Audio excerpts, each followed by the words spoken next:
we're moving on. We're moving on. How impressed were you with your young players today? Very very impressed with the young players. I mean, us as City fans, we've had a tough 48 hours. We've had to think about life without Rodri, so it was good to see O'Reilly play in that role. It was good to see Wright get out there as well. And you know what, League Cup, we love it. We love how you have to prioritize and you want to start with winning. So when we saw Nunes get on the score sheet, when we saw Doku, who I had on screen earlier, these are two players that our fan base have had a lot of questions on. And if they can build their confidence playing in the League Cup, because they're going to be called on when the league comes around, because we know the fixture list is going to get really congested, we're going to have to lean on every player. And every player is going to have to step up with the missing of a Rodri. So I was happy with the game. I'm glad that there were no problems in terms of like overextended minutes or injuries or anything like that. But we take this move. I don't think there's going to be much to really analyze other than City fans wanting to see the young players and wanting to see the squad live without Rodri. So we take this and we go on. There's only one thing to take away. 4 minutes means 4 minutes then. No extension, nothing, even though there were some delay because Man City were under pressure in these last 4 minutes of added time. But there was no added time to the added time. Is that something you guys looked at? Why would there be added time when Watford? Because there was a free kick that took about a minute and stuff like that. But 4 minutes. By the way, 4 minutes. Opta have just released the stats. The ball was in play for only 32 minutes in the second half. So based on the weekend, there should have been 10 minutes of time added on. Oh my God! I'm just saying. Some people are going to use that seriously. By the way, I just made that up as a joke. I know. Oh, right. But some people use that seriously. Is anybody here concerned about Man City's defensive? I didn't watch the game. I wanted to ask Patrick about that. You guys can't keep clean sheets, can you? Yeah. I predicted as long as Brother Walker is there, who seems to be, I don't know what he was doing in this one. Like that kick he did, he played Kyle Walker today. No effort. Yeah, he was there as a centre back.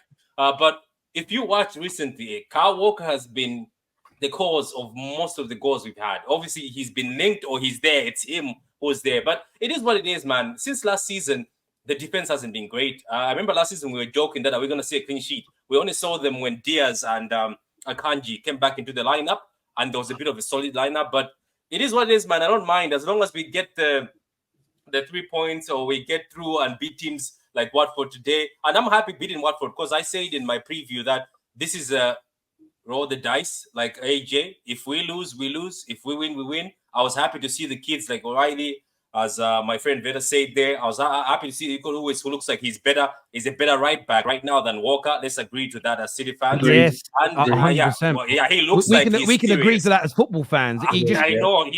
Walker. I think I told people these are the games he's gonna have to start playing now. Foden still doesn't look like he's there. Marketing looked good. Nunes looked good. He scored.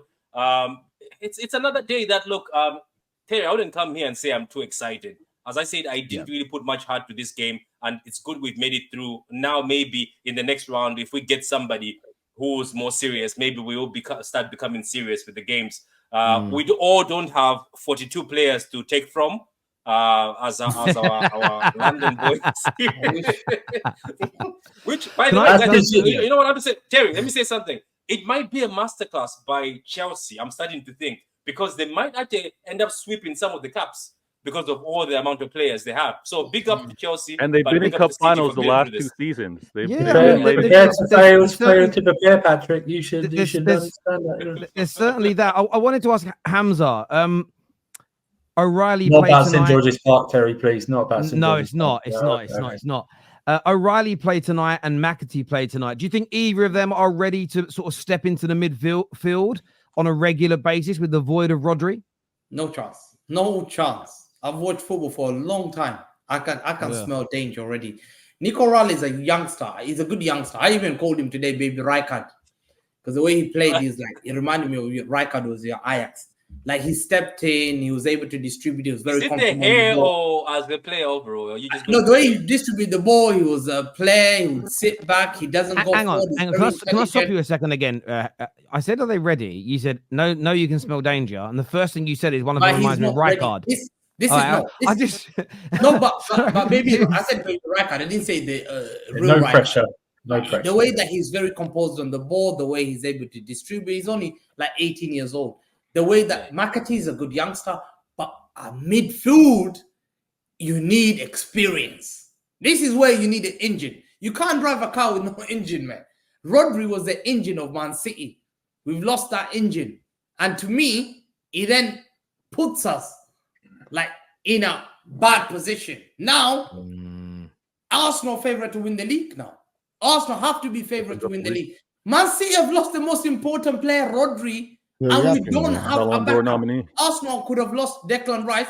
They would have had Partey. They would have lost Partey. They would have had Jorginho.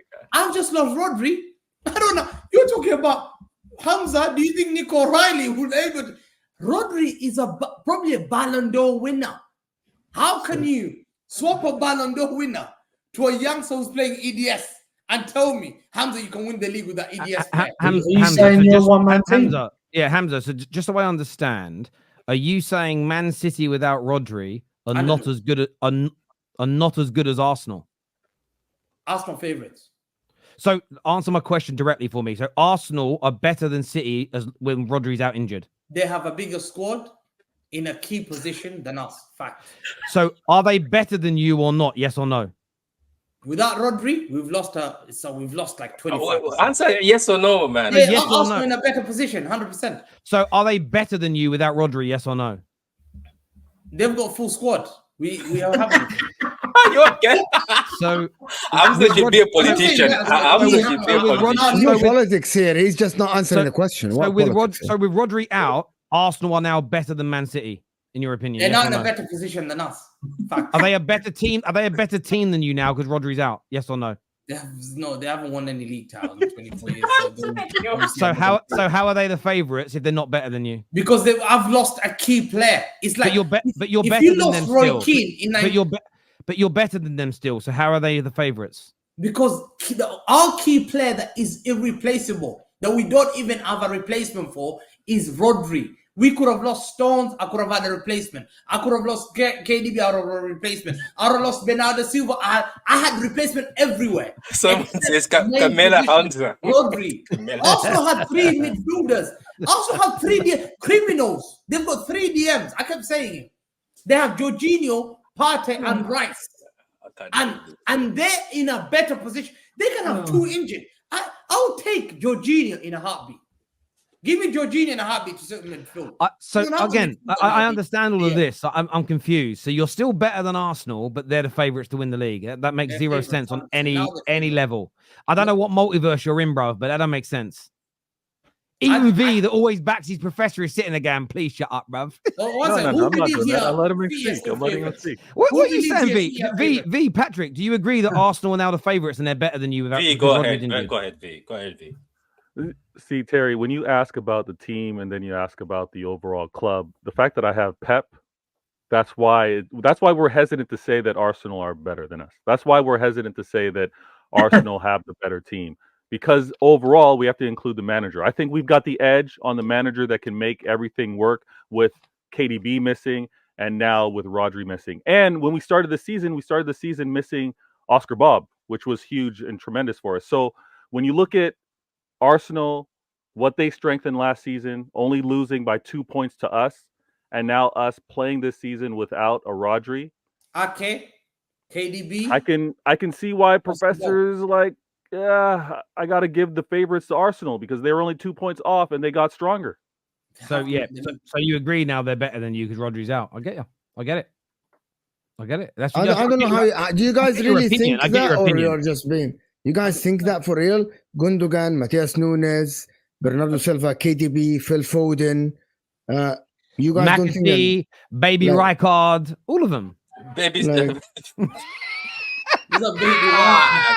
can't. I'm only repeating what Professor Hamza said. I can't be blamed for that. We're going to go to super chats in a minute. I want to ask Mo a question about Chelsea.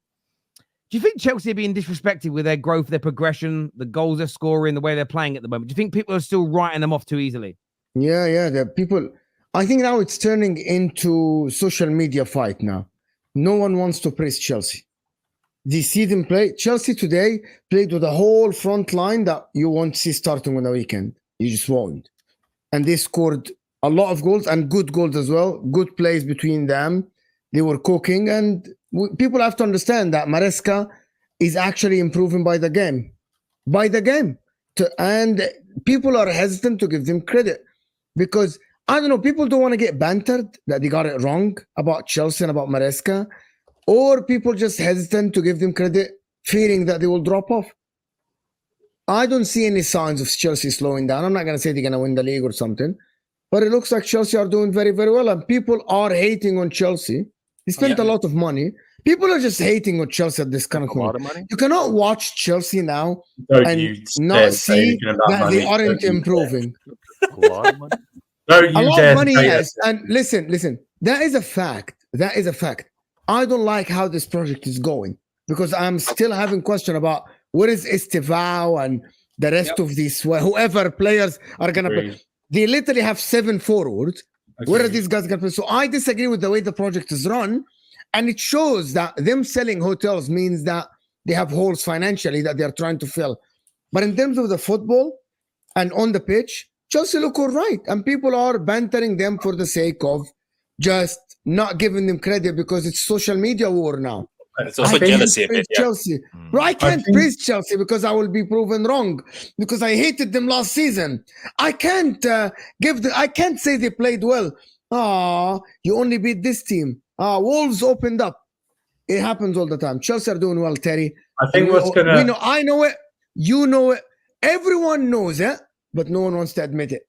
No one wants to admit it.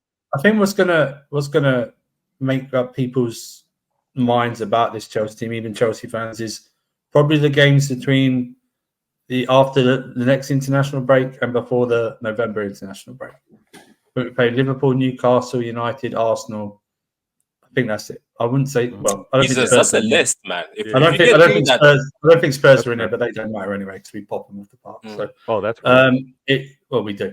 But yeah, I think we're gonna see who's the crazy brave and phony tough of this team, and maybe even Maresca himself is going to have a lot of challenges. There, we got Liverpool straight after the international break away at Anfield, so that's going to be the biggest test of his managerial career, apart from City, obviously in the opening day. But into the season now, that's going to be it. And plus, we're going to mix it up with the Conference League and stuff like that. So it'll be interesting to see what we are after the November international break. So I definitely think people are looking at Chelsea, and I think they can see the green shoots of improvement. And I think similarly with Man United, not so much on the pitch yet, but you see all the news about our stadium coming out. You can tell that the people that have come into Man United look serious. You're not going to invest £2 billion building a new stadium. You're not going to build all that infrastructure if you're not serious about making the club something special.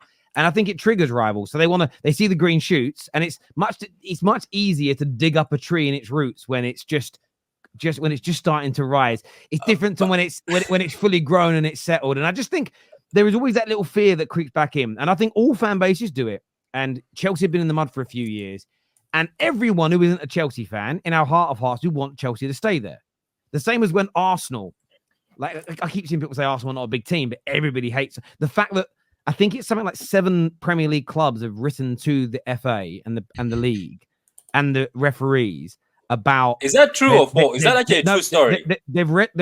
It's official. They've written to the PGMOL talking about the dark arts, and we're not talking about Raya holding the ball for too long. We're talking about how they take their corners and free kicks and stuff. They're complaining about it. That doesn't happen unless people are frustrated that this team because I even think the smaller clubs in the Prem loved it when Arsenal were bad because invariably they could get a result, and it's a big scalp. And I just think when big teams look like they might be turning a corner, the venom comes out. And you guys went through it many years ago when you first got the money. I remember watching games. You were still losing quite a few games compared to now in the beginning, and it got a different cheer out of people suddenly because they're like, yeah, we got them because you got this money, and it's the same difference. And Chelsea aren't there in everybody's eyes yet, but there's definitely been improvement this year, and I think it bothers people so much that they're looking a little bit better. Terry, you're smart. Did you have to squeeze in United? Because United at this point in time The way you squeeze, yeah, I saw how you squeeze. No, but, I get, no, look. The structure is good, Go on, but I'm go saying on. on the pitch, I still think your man. Yeah, but don't Man know. United are 2 years behind where Chelsea are in terms of their rebuild. But on the pitch, finishing, we've been awful. But if you compare it to last year, again, these are things I'd say positive about my club. We're conceding 2/3 less the amount of shots and chances on goal. We've kept 3 clean sheets. The 2 of the games that we've lost, one of the games we lost and one of the games we drew, we should have won. I still think we should have beaten Brighton, and we should have scored more goals against Crystal Palace. We score those goals. This is at the fine margins. We're currently sitting on 10 points, which is level with Chelsea that we're all praising a little bit. And it's margins. We're still a long way for us to go, but I'm talking about the structure. Yeah, People are looking at what they're going to spend to redevelop the stadium. 100,000 seaters. These things trigger people because you all know, looking at Old Trafford rot and leak, you look at it and go, that is just it's a reflection of how you're run and an echo of how you look on the football pitch. No, I see history. I see heritage. I see the original masterpiece of what Old Trafford is. I see authenticity. That's what I see. Yeah. By the way, the Etihad Stadium was leaking at the weekend. Did you all see it? It was leaking. Yes. It wasn't leaking that. It was just, bro, it's just water falling down. What was it? Crying? Was it crying? That was a waterfall. Hang on. It wasn't as bad as ours. It wasn't water leaking. It was just water falling down. What the same? You guys had a Niagara waterfall. I love it. Question for